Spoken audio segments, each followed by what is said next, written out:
السلام علیکم ورحمۃ اللہ وبرکاتہ۔ ہمارے معاشرے میں بریلر مرغی کا بہت زیادہ استعمال ہے۔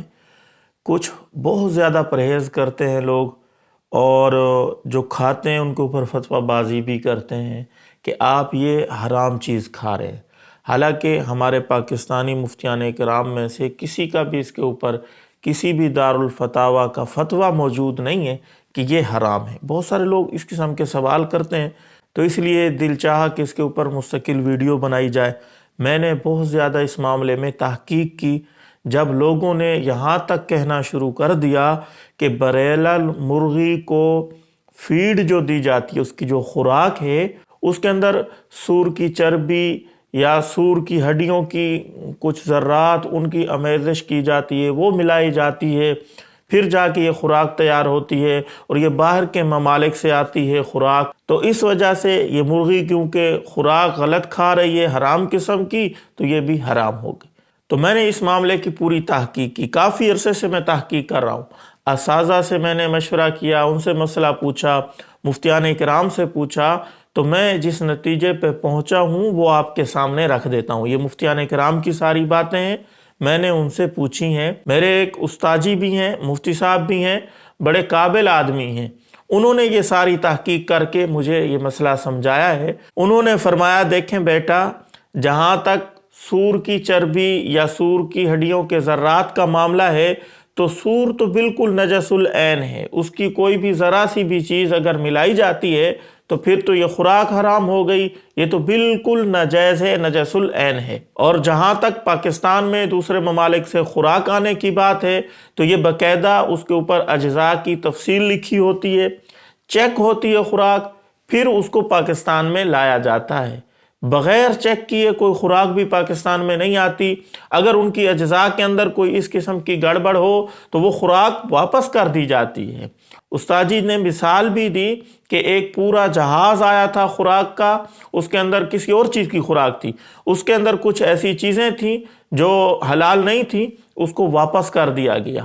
تو ایسا نہیں ہے کہ پاکستان کے اندر ایسی خوراک لائی جاتی ہو جس کے اندر سور کی ہڈیوں کے کچرے ہوں، ذرات ہوں، ایسا نہیں ہے۔ باقی انہوں نے فرمایا کہ جہاں تک پاکستان میں فیڈ بننے کی بات ہے، تو ہمارا جانا ہوتا ہے ان فیکٹریوں میں جہاں اس مرغے کی خوراک بنتی ہے، تیار ہوتی ہے، تو ہم نے باقاعدہ جائزہ لیا، اس کی تحقیق کی، تو اس کی خوراک کے اندر وافر مقدار میں گندم ہوتی ہے، اور جو وغیرہ ہوتے ہیں، چاول ہوتے ہیں، ان چیزوں کو پیسا جاتا ہے، زیادہ مقدار میں یہی چیزیں ہوتی ہیں جو عام طور پہ حلال جانوروں کی خوراک ہوتی ہیں۔ ہاں البتہ اس کے اندر تھوڑا سا 5% خشک جو دم مصفوح ہے، جہاں بکرے وغیرہ کسائی ذبح کرتے ہیں، وہاں خون جب خشک ہو جاتا ہے تو اس کو 5% پیس کے اس کے اندر ڈالا جاتا ہے۔ یعنی اگر 10 کلو ہے نا، 10 کلو خوراک تیار ہو رہی ہے، تو اس میں صرف 1 کلو اس خون کو پیسا ہوا اس میں ڈالا جائے گا، اور مردار کی ہڈیاں بھی پیس کے 1 کلو ڈالی جائیں گی، یعنی بہت کم مقدار میں ڈالا جاتا ہے، جس کی وجہ سے خوراک کے اوپر کوئی اثر نہیں پڑتا۔ ایسا نہیں ہے کہ پوری کی پوری خوراک ہی انہی چیزوں سے تیار کی جاتی ہے، نہیں، زیادہ مقدار میں گندم، چول، جو وغیرہ یہ دوسری چیزیں دیسی جو ہیں زمین سے جن کی پیداوار ہوتی ہے، وہ ڈالی جاتی ہیں۔ خوراک کو تیار کرنے کے لیے کچھ خون خشک کی ضرورت ہوتی ہے، وہ ڈالا جاتا ہے، کچھ ہڈیاں ڈالی جاتی ہیں، باقی زیادہ مقدار میں دوسری خوراک ہوتی۔ تو لہٰذا یہ خوراک بھی پاک ہے، بالکل حلال ہے، اور مرغی بھی کھانا حلال ہے، بلیرر کوئی حرام نہیں ہے۔ کسی پاکستانی مفتی کا بھی اس کے اوپر فتویٰ نہیں ہے۔ اور استاد جی نے بڑی عجیب بات فرمایا کہ یہ جو حرام چیزیں ہوتی ہیں نا، یہ اللہ تعالیٰ نے، شریعت نے انسان کے لیے حرام قرار دی ہیں، یعنی گندگی نہیں کھانی، غلط چیزیں حرام نہیں کھانی، یہ انسان اس کا پابند ہے۔ مرغیاں اور جانور، یہ استاد جی فرما رہے تھے، یہ بڑی باریک بات ہے، اس کو اگر سمجھ لیا جائے تو سب معاملہ حل ہو جائے گا۔ مرغیاں، جانور، ان کے لیے کوئی حرام حلال کی قید نہیں ہے شریعت کی طرف سے، جو کچھ مرضی کھاتی رہے۔ ہاں البتہ حدیث مبارک میں رسول اللہ صلی اللہ علیہ وسلم نے فرمایا، جلالہ جانور جو بالکل گندگی ہی کھاتا ہے وہ جلالہ جانور ہوتا ہے، یعنی اس کی گندگی اس کے اندر ہو، اس کی خوراک ہی گندگی ہو، اس کی وجہ سے دودھ کے اندر گندگی کی بو آنے لگے، مرغی کے انڈے کے اندر گندگی کی بو آنے لگے، وہ جانور کھانا ٹھیک نہیں ہے، وہ مکروہ تحریمی ہے۔ وہ جانور اس وقت کھانا جائز ہوگا جب 2-3 ہفتے اس کو صحیح حلال خوراک دی جائے اور غلط خوراک سے بچا کے رکھا جائے، پھر اس کا کھانا حلال ہو جائے گا۔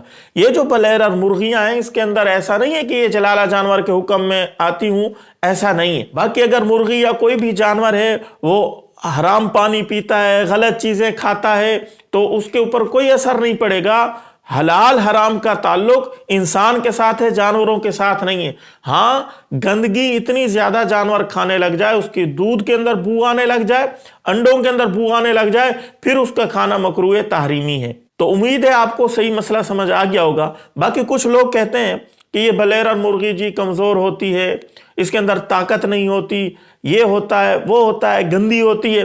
یہ ساری چیزیں اپنی جگہ۔ حلال حرام کا مسئلہ یہ مفتیان اکرام کا صاحب علم کا مسئلہ ہے۔ ہر بندہ ایرا غیرہ نتھو غیرہ اس کے اوپر فتویٰ بازی نہیں کر سکتا کہ یہ حلال ہے، یہ حرام ہے، میں اس لیے نہیں کھاتا کہ یہ حرام ہے، یہ بہت بڑا فتویٰ ہے۔ حرام کا فتویٰ نہ لگائیں۔ آپ کو گھن آتی ہے آپ نہ کھائیں، آپ کو یہ لگتا ہے اس کے اندر طاقت نہیں ہے، کمزور ہے، آپ نہ کھائیں، آپ کو لگتا ہے یہ کھانے سے میں بیمار ہو جاؤں گا، آپ نہ کھائیں۔ لیکن حلال حرام کا فتویٰ یہ مفتیان اکرام دیں گے، اور مفتیان اکرام کا کہنا ہے کہ یہ حلال ہے۔ اور جہاں تک اس کی طاقت کی بات ہے، دیسی میں بالکل طاقت ہوتی ہے، اس کے انڈے میں بھی، گوشت میں بھی بہت زیادہ طاقت ہوتی ہے۔ لیکن بلیلر میں ایسا نہیں ہے کہ بالکل طاقت نہیں ہوتی، اس کے اندر بھی تھوڑی بہت طاقت ہوتی ہے، دیسی کے مقابلے میں تو نہیں، لیکن طاقت ہوتی ہے۔ کھانا چاہیے، اگر آپ کو اچھا لگتا ہے آپ کھائیں، بالکل حرام نہیں ہے۔ اللہ تعالی ہمیں صحیح مسئلہ سمجھنے کی توفیق عطا فرمائے۔ ہو سکے تو اس کلپ کو ضرور شیئر کریں۔ السلام علیکم ورحمۃ اللہ وبرکاتہ۔